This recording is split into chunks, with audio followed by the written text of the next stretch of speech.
場いただきましょう。皆さん盛大な拍手でお迎えください。まずは今回もまた素敵な笑顔ととびっきりの笑顔を持って来日してくださいましたトム・クルーズさんです。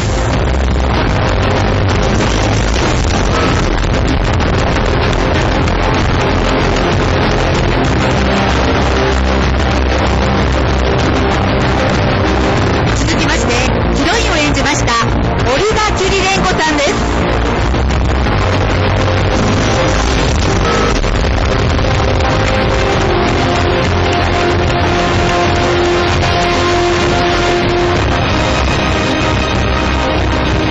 そして2年半ぶりの来日となりましたジョゼフ・コシンスキー監督です。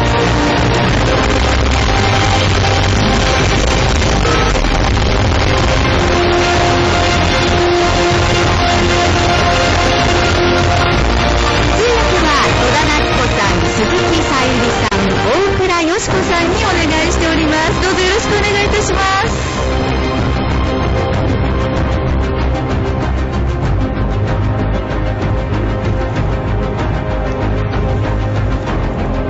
トム・クルーズさん、またこのように日本が非常に好きということで来日していただきましたが、オルガ・キュリレンコさん007以来になります。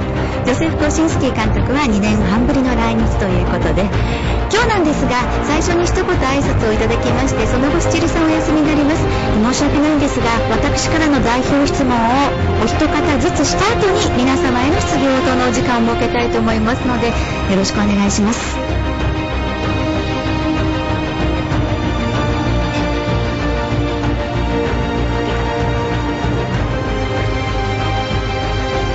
もうしばらくお待ちください。それでは早速ですね、日本に来ていただいた皆さんから一言ずつご挨拶いただきたいと思います。まずはトム・クルーズさんお願いいたします。Well, I would tell you it's a beautiful day today. I'm very happy to be in Japan to present Oblivion to the Japanese audiences. I'm very proud of this film. It's a very beautiful movie. I haven't made a film like this before.And I hope they enjoy it, and thank you very much again for the warm welcome. 今日は大変素晴らしいお天気でございまして、日本に来れること大変喜んでおります。で、本当に、この映画観客の皆様に、プラウド誇りを持って、差し上げられる映画でございます。とても美しい映画でございます。こういう映画私は以前作ったことございませんので、ぜひ日本のお客様に十分に楽しんでいただきたいと思います。皆さん温かい歓迎に心から感謝いたします。Thank you very much. どうもありがとうございます。続きましてオルガ・キュリレンコさんです。Hi, I'm really happy to be back in Japan. I love this country, and this time I'm going to spend 10 days here, so I'm really excited. I'm going to do the tour of Japan, and I'm really happy to present Oblivion here, and I'm also very proud of this movie, and I think it's one of the best movies I've done, and I'm really proud to have worked with Tom and Joseph, the two people that I greatly admire, and I can't wait to see how the public will take the film. Thank you so much. 本当にこういう形でまた戻ってこられて日本に嬉しいです。日本は大好きな国で、実は今回10日間の滞在、となります。オブリビオンとともに各地を回りたいと思っておりまして、大変楽しみにしております。このオブリビオンという作品、大変誇らしく自分の出演作の中でも最高の一本ではないかと実は思っております。トムとそしてジョセフ監督、非常に自分が敬意を払うお二人とご一緒に作ったこの作品、日本の方がどういうふうにご覧になるのか非常に楽しみにしております。ありがとうございます。ありがとうございました。では続きましてジョセフ・コシンスキー監督です。Thank you. This is my second time here in Tokyo. I'm thrilled to be here with this movie. This is the end of a 8-year journey for me with this film since I first kind of conceived the story. And I'm very excited that the film will end its global run here in Japan at the end of this month. I'm very excited for the people of Japan to see this movie. Thank you. 皆さん今日はありがとうございます。東京に参りましたのは2度目になりますが、非常に戻れて、興奮しております。で、特にこの映画を携えてきたということ、この映画はですね、私にとって8年の長い旅でした。初めにこの案を、思いついてから映画になるということで8年かかっておりますが、本当に世界中回ってきて、日本が最後の、公開の国となります。本当に日本の皆さんに、この素晴らしい作品見ていただきたいと思っております。どうもありがとうございました。さあ、それではスチールカメラマンの皆さん、一旦フォトはここでお休みになります。この後お写真も撮れなくなりますので、すいませんがカメラを収めてください。よろしくお願いします。はい、ありがとうございました。では皆さんから質問を受けたまる前に、私から代表質問を先にそれぞれお三方にしたいと思います。ではまずトム・クルーズさんにお話を伺いたいと思います。非常に今回の映画も映像美も美しかったですし、私も興奮したんですが、トム・クルーズさん、圧倒的なこのスケール感を放つ内容、メガヒットの予感が日本でもしますが、どんなところがこの作品は特にずば抜けているとお思いでしょうか。I think many elements. It's obviously a very beautiful looking movie, and it's an epic film, but it's about humanity. It's about the eternal nature of love. There's so many different layers, and I recommend audiences to see the film a couple of times, because each time you see the movie, it will give you something more. The layers of performance, it's a very personal film, even though it's an epic scale. The character journey that Jack goes through with Julia. When you see the film many times, you'll see the film was edited thinking of audiences seeing it many times. So it's very layered. The aesthetic is beautiful, and the story itself is very unique. The film is also, I've made Minority Report was really the first science fiction, or you could say Vanilla Sky, Minority Report, and then War of the Worlds. And this science fiction is something that I've never seen before, and yet I love Joe's wit. He's playing with the iconography of sci-fi and giving a wink or tipping his hat to it with, having the Statue of Liberty. I also think that when you look at the Empire State Building, this is a movie that, that is in cinema a very romantic piece of structure, and so utilizing that, and I'm just very excited about this film. Very different character. Thank you very much. これはとにかくまず映像的に大変美しい映画でございます。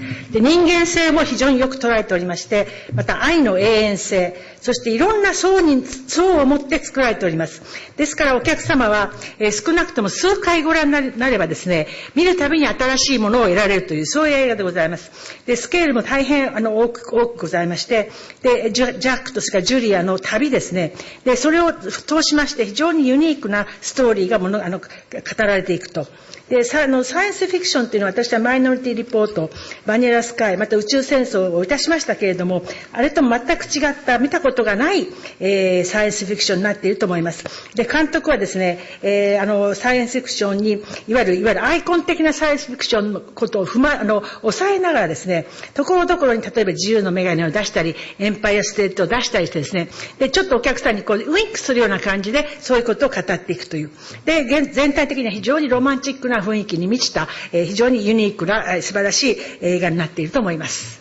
はい、どうもありがとうございました。続いてオルガ・キュリレンコさんにお伺いしたいと思います。トム・クルーズさんとお仕事っていうのは相当興奮されたかと思うんですけど、一体撮影はどんな体験になりましたか？ Well, I'm really proud to have been working with Tom and Joseph, of course, and all I can say is that of course I couldn't have done this movie because of this question about Tom, this movie without Tom, because he was so supportive and helpful in all the stunt scenes that we had to do together that were sometimes quite a ride and sometimes were terrifying. And having Tom next to me really gave me confidence, and I knew that here's he's the person who has done it all his life, and it kind of gave me more courage. And it was just it was an amazing experience. I mean, we had a great atmosphere on set, and we were always, I think, very happy to step on set in the morning, and everybody was just so supportive. And I mean, there's a lot to be said, but I had a great time, and yeah, I'd do it anytime again. Thank you. 本当にこの作品、監督と、そしてもちろんね、トムさんと、ご一緒できたことが大変誇りなんですね。で、また自分も、トムさんがいなければ、で、この映画、作れなかった、できなかったと思うところも多々あります。特に、スタントシーン、彼がちょっと怖いようなシーンでも隣にいてくれるだけで、経験豊富な、トムさんですから、すごく自信が自分で持てたし、勇気を、持つこともできました。本当に、素晴らしい、体験ができましたし、現場もとても雰囲気が良く、皆さん仕事に来るのが楽しいような、そんなセットだったんですね。本当に言葉では言い尽くせないぐらい素晴らしい現場でした。いつでもまた機会があったらご一緒したいと思います。ありがとうございました。では、ジョセフ・コシンスキー監督にお伺いしたいと思います。先ほどトムさんも言ってましたけど、本当に確かにもう映像が素晴らしくって、なんといっても現実のその世界の、自然ですとか建物ですとか、そこにプラス見たこともない世界観が CG によって広がっているわけですが、この映像世界を作るにあたってどんなところを特に意識されたり気にかけていったんでしょうか。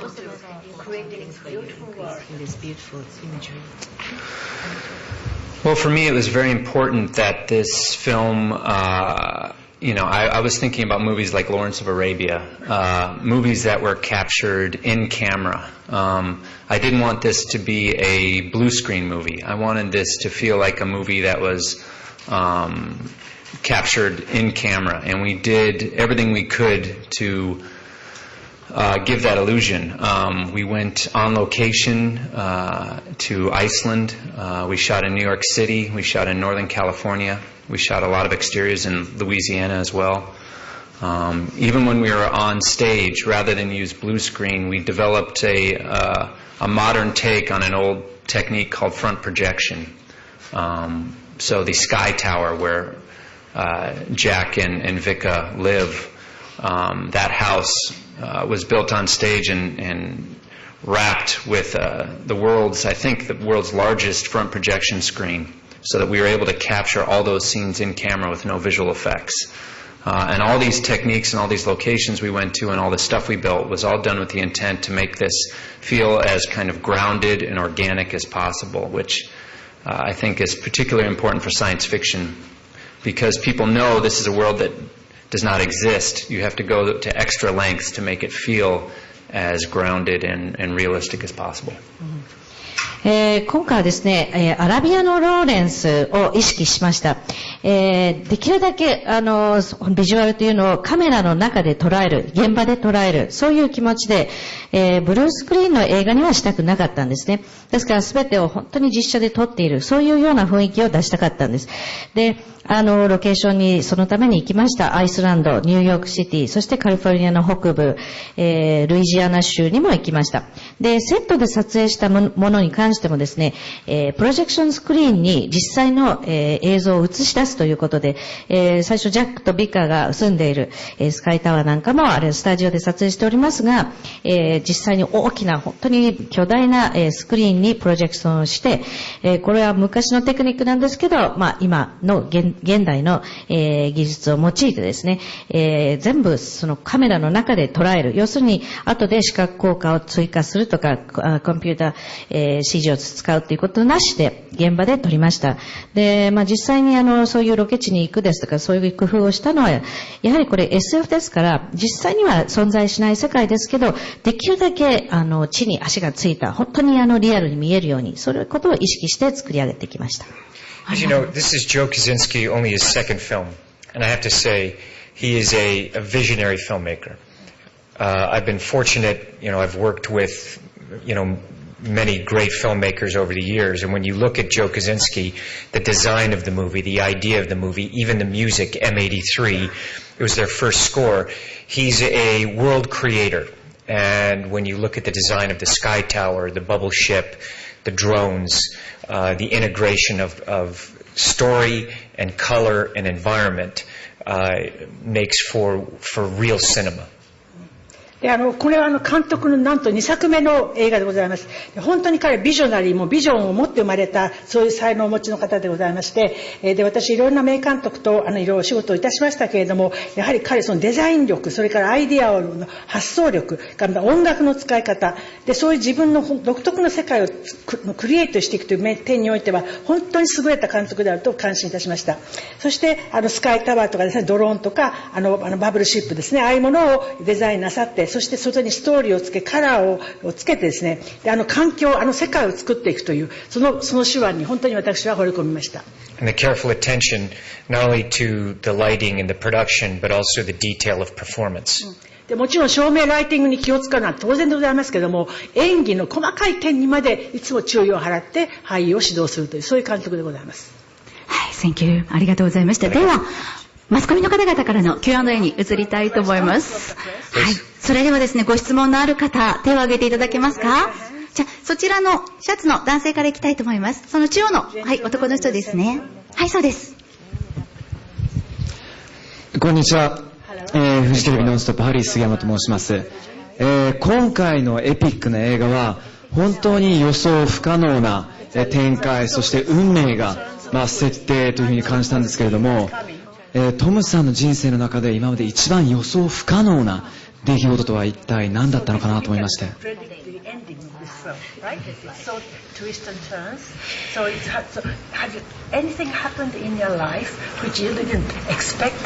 Well, life is always very surprising. 人生はいつも驚きに満ちております。I think that's the wonderful thing of life. それが素晴らしいんだと思います。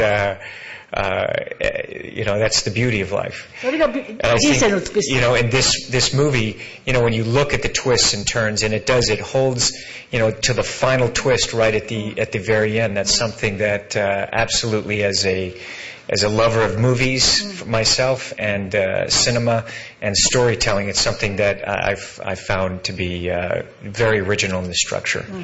でこの映画確かにね話の展開が非常に複雑でございますけれども、人生はもちろんそういうもの、それから美しいと。で、これは本当に最後のいわゆる全てが明かされる、あそこまでいろんな紆余曲折ございますけれども、そのストーリーテリングの素晴らしさが私も一人その映画ファンとしてですね、そういうファンを楽しませる非常にオリジナルなものになっていると思います。Thank you very much.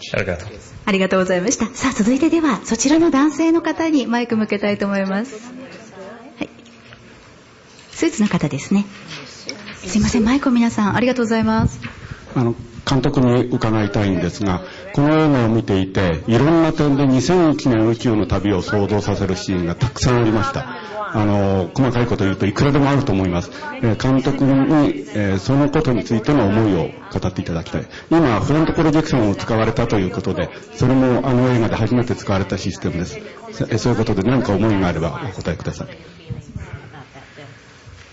Yes, the projection system or technique I talked about, Stanley Kubrick used something similar in the opening act of 2001. He projected medium format photographs onto the set. So what we did is we kind of updated that technique for the 21st century, because what we projected was not photographs but ultra high resolution video footage that we shot on the top of from the top of a volcano in Maui. So it's certainly inspired by that technique and then updated. But as far as 2001, absolutely. I mean, for me, that 2001 is probably one of the most influential movies in my life for so many different reasons. What I think Kubrick did with that movie was he imagined, along with Arthur Clarke, what if we ever make contact with another life form, what that contact might be like. And it probably won't be like the way it is depicted in most movies, where it's little green men coming out of a spaceship. It'll probably be something more profound, as depicted in 2001. So certainly for me, in our film, humanity's encounter with another life form, for me was, was something I came up with after talking with a group of scientists about, what that encounter might be like. And ultimately, I wanted to present a very hopeful film about how humanity can triumph over seemingly kind of impossible odds. So that was kind of the message I wanted the film to present. Okay. まさにですね、2001年宇宙の旅というのは先ほど私が言ったプロジェクション、その手法を、使っていた作品なんです。2001年宇宙の旅の冒頭の部分で、写真を投影している、実際に、プロジェクションしているっていう、ことがありまして、私はそれを手法をアップデートして、21世紀の手法、非常に超、高解像度の、ビデオフッテージを投射してるんですね。で、実際にその、フッテージというのはハワイのマウイ島の火山の上から撮った、映像なんです。で、この手法自体は2001年宇宙の旅から撮ってます。で、映画自体私にとってですね、最も影響力のあった作品と言ってもいいと思います。いろんな理由がありますが、やはりキューブリックは、アーサー・クラークと共にですね、作品の中で、もし人類が他の生命体に、知的生命体に出会った時にどういうような、出会いをするかっていうこと、それを描写していたと思うんですけど、よく他の映画で描写するのは、宇宙船から降りてくる何か緑色の小さな生物みたいな、そういう描き方が多い中で、私はこの映画が始まる前に、科学者たちとミーティングをやって、もし実際に人類がその他の生命体と会ったらどういう出会いになるかっていうディスカッションの中で非常に、深い2001年宇宙の旅のようなものになるんではないかという話をしまして、で、この作品オブリビオンの中でもですね、人類がいかに、本当に困難の中で勝利するかということをメッセージとして伝えたかったんです。はい。素晴らしい質問ありがとうございます。はい。では、続いてご質問ある方、いらっしゃいますか？はい。じゃあ、そちらの男性の方に行きたいと思います。京都から参りました、京都30レディオカフェのロイヤマモスと申します。トム・クルーズさんに質問があります。今回の映画で非常に空中戦が非常に迫力が私にはあったかと感じました。トム・クルーズさんといえば飛行機っていうようなイメージがありまして、私も大ファンでおります。で、これ質問なのですが、その空中戦の中でトム・クルーズさんが何か提案したとか、あるいはこれがいいなと思ったそのシーンというのがあればぜひ教えてほしいんですけども。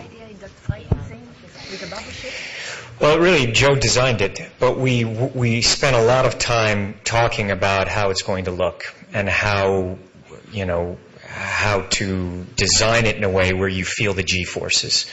I mean, having done it, I look back at the footage in Top Gun. It's still, I think, the best aerial footage shot in the cockpit. So Joe wanted to match kind of the performance and what we did. So even, a lot of the things we talked about, because I'm an aerobatic pilot, we talked about how we can create the G-force, how we act it, and working with the camera and with there was a rig that was built that would fly, that would spin us around.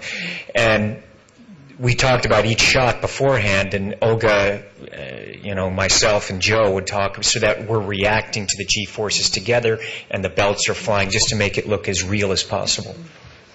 ですね、これはもちろんファイティングシーン、空中シーンは全部もちろん監督がデザインなさったわけですけども、でももちろん我々もですね、場面をどういうふうに、撮影していくかという長い相談とかディスカッションをいたしました。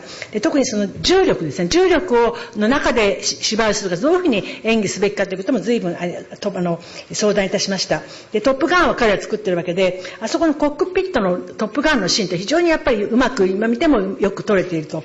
で、パイロットがどういうふうに G ホース、重力に、戦いながら演技するかという、その点をですね、今回、もちろんみんなでディスカッションいたしまして、で、特別のいわゆるリッグ、なんていうか、櫓って言うんですよ。櫓を立てて、こう、ぐるぐる回るような櫓を立てて、その回る、感じを出すと。そこら辺を工夫いたしまして、そして、3人で、いつもテイクごとに3人で集まって、その重力に対する演技をどうするかという、それを、ディスカッションして、だから非常にリアルな場面になっていると思います。その結果だと思います。実はトップガンという映画を見て、私パイロットになりたくて、それでパイロットになって帰ってきて、コールサインをマーヴリックっていう。Did it ever happen? Do you fly? Yeah, I have a license. Oh, great. Congratulations. Because of you. You were Excellent. stuck. Yeah, you were stuck. 素晴らしいですね。 You were gone. That's why your scenes are very reality. Yeah. Thank you. Yeah, I had to. Otherwise, my friends would have given me such a problem.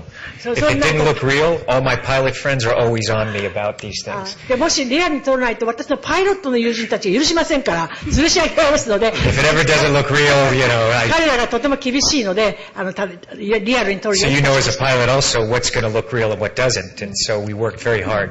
だからその彼らも見てますので、非常にリアルになるように我々も努力したわけでございます。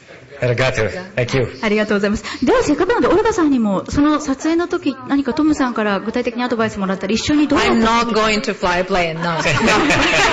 私は飛行機は絶対に操縦したくありません。It was nice flying with Tom, but we'll stop there. トムと一緒に乗れたのは良かったけれども、それ以上は結構です。でもなんか撮影の時にトムさんから具体的にアドバイス受けたりしたこと何かありますか？ I did try to drive a motorcycle, but バイクの方は自分で操縦しようとしたんですけれども。which was a funny experience. Yes. But yeah, we had a great fun riding across the desert in Iceland. Lots of fun. Yes. Because it was a question of who is driving. No, she almost killed us. で、オルガさんもバイクは運転できるので、どっちがじゃあバイクを操縦するのかで奪い合いになったそうです。アイスランドの砂漠を疾走するシーンで。Tom was driving, but I really wanted to drive, so I tried to take the wheel from him. We were going 70 miles an hour. I have a helicopter with Joe's in it with the camera flying next to us, and every bump I hit, her hands would come off and grab the wheel as I'm going 70 miles an hour on a bike that's very unstable. And that was very dangerous. And I kept saying, and she just couldn't help herself. She'd get... Because it's so much I wanted to drive. Yeah, you were just nervous. And you started wanting to drive. And I was saying, no, please, Olga, please, hold on. Please, hold on. I said, please let me do it. そうなんです。バイクのシーンで二人乗りをしていたんですけれども、私がどうしてもついナーバスなあまり、その操縦桿、ハンドルを掴もうとしてしまうんですね。後ろに乗っているにもかかわらず。で、あれはね、時速70キロで走っていたそうです。She scared me. で、上にヘリがもうスレスレ飛んで。She was behind. All she has to do is hold on. I said, please just hold on. 上にヘリが行って、そこに監督が乗ってらっしゃるんですけど、こう、デコボコのところにぶつかりますと、彼女はすぐハンドルを握ろうとするわけですね。危険だからやめなさいで、僕に捕まんなさいって言うけど、どうしてもハンドル握っちゃうということで、大変危険なことでございました。The thing is that I like to control, but Tom likes to control too, so it's a little battle. Well, I'm driving the bike. 私が乗ってんだ。At 70 miles an hour. 70キロ走ってんだから。70マイルで走ってんだから。お二人ともコントロールフリークなので、そこでも戦いがあったということです。ね、すごくシリアス。No, not a control freak. It's safety. フリークじゃない。安全のためだと。I have no problem surrendering that. It was pure safety. But at least now he won't forget me. We are going 70 miles an hour. Straight down. I'm hitting jumps like this. But you will remember this great moment. You almost killed me. I always try to do it to the actors I work with. Try to kill them. 共演者には必ず自分を覚えてもらうために、一度はね、殺そうといつもしているのですけれども、二度とこれでトムさんも私のことを忘れないと思います。はい、じゃあ、もう最後のラストクエスチョンになってしまいましたので、はい、それでは最後に質問のある方、じゃあその白いジャケットの女性の方お願いしますね。はい、日本テレビ ZIP の須田まりえと申します。よろしくお願いいたします。トム・クルーズさんにご質問です。今回19回目の来日で日本のたくさんのところに行かれたと思いますが、もし日本で映画を撮影するとされましたら、どちらでされたいですか？またその理由を教えてください。You know, I mean, I've shot outside of Kyoto and Himeji. There's many different places. I think, you know, it would depend on the story and the architecture. But it's a beautiful country. I have to say, it's my 19th time. For me, it is a dream to be here every time. I love it. I love it here. I think everyone knows how I feel about the people and the culture, and it's something that is always very special to me. And I can't believe it's been 19 times, and I hope to come 19 more times. Can I come and we can drive a bike? Yes. 本当に19回もお邪魔しているわけでございまして、もちろん京都の郊外で撮った映画もございます。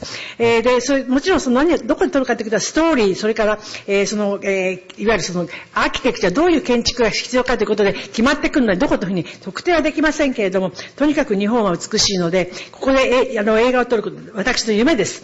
そして日本の方々、そして文化、特別でスペシャルなものでございます。で、19回来ましてけれども、信じられないけど19回来たけれども、もうあと19回来ても構わないぐらいこの国が好きでございます。ありがとうございました。ありがとう。どうもありがとうございました。では、これもしまして Q&A は終了したいと思います。最後にムービーカメラの方にですね、お三方の姿を撮りたいので、すみません、立っていただいてよろしいですか？で、戸田さんとさゆりさんはあちらに移動していただいて、で、奥倉さんは私の方に来ていただいていいですか？で、今、はい。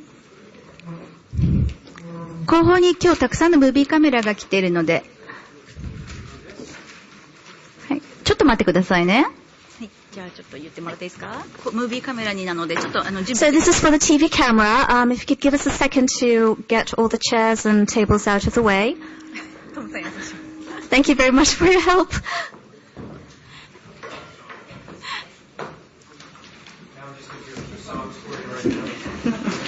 はい。それでは、じゃあ大丈夫か、ちょっと待ってくださいね。あともう少し。そしたら、ムービーカメラに。Okay, now if you could maybe wave or look to the cameras in your back. It's TV, so wave or...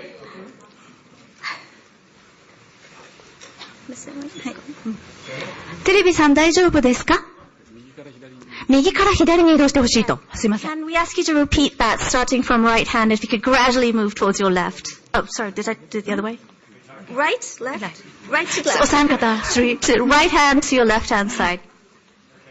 Yes. 参ります。